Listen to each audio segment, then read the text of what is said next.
अब आपको युद्ध के मैदान से निकालते हैं और आपको लेकर चलते हैं अंतरिक्ष में। भारतीय अंतरिक्ष यात्री ग्रुप कैप्टन शुभांशु शुक्ला अपने 4 एस्ट्रोनॉट सहित जो उनके जो बाकी के 3 एस्ट्रोनॉट हैं, ये चारों एस्ट्रोनॉट करीब 28 घंटे की यात्रा के बाद सफलतापूर्वक इंटरनेशनल स्पेस स्टेशन पहुंच गए हैं और आज शाम करीब 4 बजे एक्सियोम 4 मिशन बिना किसी परेशानी के स्पेस स्टेशन के साथ जुड़ गया, यानी दोनों की डॉकिंग हो गई। इसके बाद करीब 6 बजे स्पेस स्टेशन का हैच खुला और सभी अंतरिक्ष यात्री आईएसएस के अंदर प्रवेश कर गए। आप सबसे पहले इस ऐतिहासिक मिशन की ये नई तस्वीरें देखिए और फिर हम अंतरिक्ष के इस बहुत ही मुश्किल मिशन को आपके लिए डिकोड करेंगे।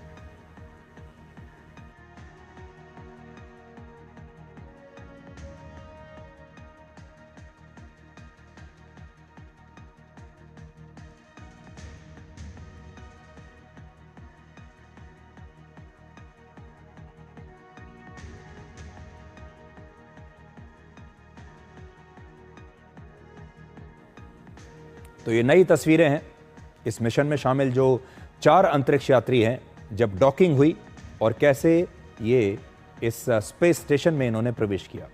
आसान भाषा में डॉकिंग का मतलब होता है अंतरिक्ष में मौजूद 2 या 2 से ज्यादा स्पेसक्राफ्ट्स को आपस में जोड़ देना।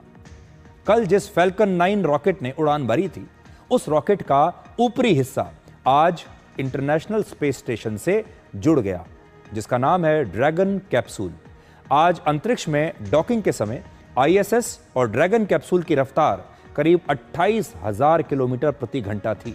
सोचिए, एयरपोर्ट के रनवे पर लैंड होते समय जब किसी प्लेन की रफ्तार 280 से 300 किलोमीटर के आसपास होती है, अंतरिक्ष में इससे करीब 100 गुना ज्यादा रफ्तार से पृथ्वी का चक्कर लगाते हुए आज ये डॉकिंग हुई है स्पेस स्टेशन और इस स्पेसक्राफ्ट के बीच।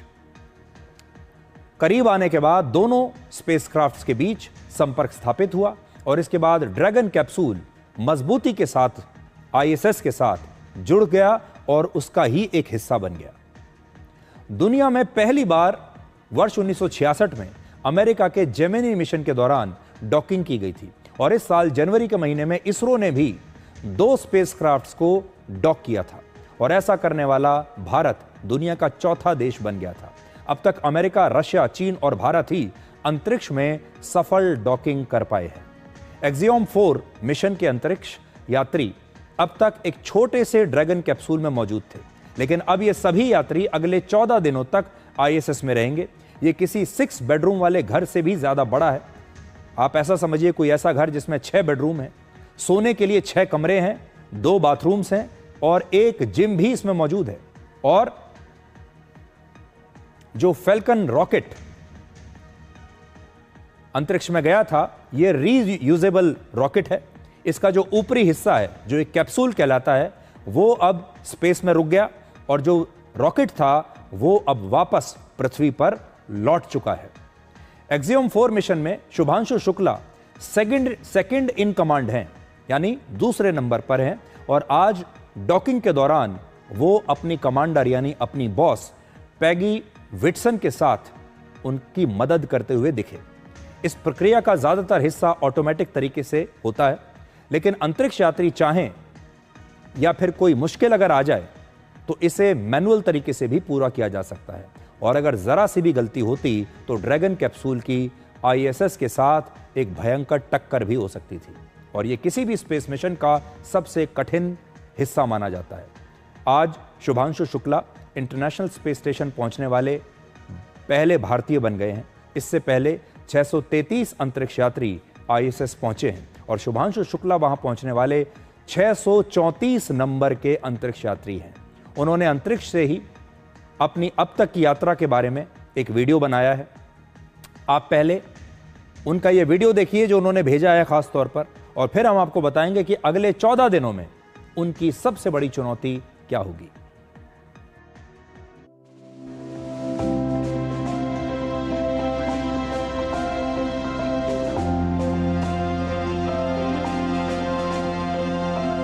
इस समय स्पेस में बहुत ही ज़्यादा उत्साह और बहुत ही ज़्यादा प्राउड फील कर रहा हूँ।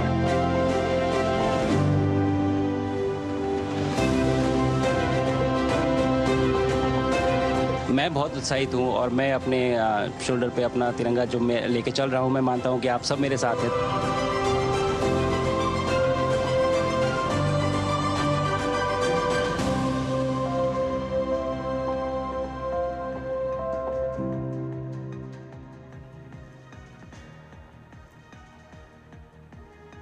जब कोई शुभ काम पूरा होता है तो हमारे यहाँ कहते हैं कि कुछ मीठा हो जाए, और इस मिशन में शुभांशु शुक्ला भी अपने साथ खास तौर पर बनाया गया गाजर का हलवा, मूंग दाल का हलवा और आम का रस अंतरिक्ष में लेकर गए हैं, और वो इसे अपने साथियों के साथ शेयर करेंगे।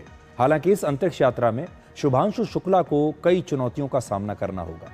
गुरुत्वाकर्षण की कमी से अंतरिक्ष यात्रियों को स्पेस सिकनेस होती है। इसमें थकान, चक्कर आना और दिशा भ्रम जैसी बातें होती हैं, और हर 10 में से 4 अंतरिक्ष यात्रियों को इसका सामना जरूर करना पड़ता है। ग्रेविटी न होने की वजह से अंतरिक्ष यात्रियों के मस्तिष्क में फ्लूइड यानी तरल पदार्थ इकट्ठा होता है, जिससे अंतरिक्ष यात्रियों की दृष्टि धुंधली होने लगती है। स्पेस में रहने के दौरान पहले 5 से 11 दिनों में ही अंतरिक्ष यात्रियों के शरीर की मांसपेशियां 20% तक कमजोर हो जाती हैं। इसका मुकाबला करने के लिए अंतरिक्ष यात्री हर दिन 2 घंटे तक व्यायाम करते हैं।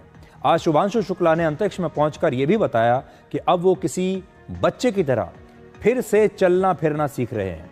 आप देखिए उन्होंने क्या कहा है, और फिर आप समझ पाएंगे कि अंतरिक्ष में जाना कोई आसान काम नहीं है। वहां हर कदम पर एक नई मुश्किल आपके सामने होती है। एक छोटा सा संदेश मेरे प्यारे देशवासियों के लिए। आपके प्यार और आशीर्वाद से सुरक्षित मैं इंटरनेशनल स्पेस स्टेशन पे पहुंच चुका हूं, और बहुत आसान दिख रहा है यहाँ खड़े होना, लेकिन थोड़ा सा मुश्किल है, थोड़ा सा सर भारी है, थोड़ी तकलीफ हो रही है, लेकिन ये सब बहुत छोटी चीज़ें हैं और कुछ ही दिनों में हम इसके यूज्ड टू हो जाएंगे। और ये पहला पड़ाव है इस जर्नी का, और अभी आगे 14 दिन यहाँ पे रह के हम काफ़ी सारे साइंस एक्सपेरिमेंट्स करेंगे, आप लोगों से बातचीत करेंगे।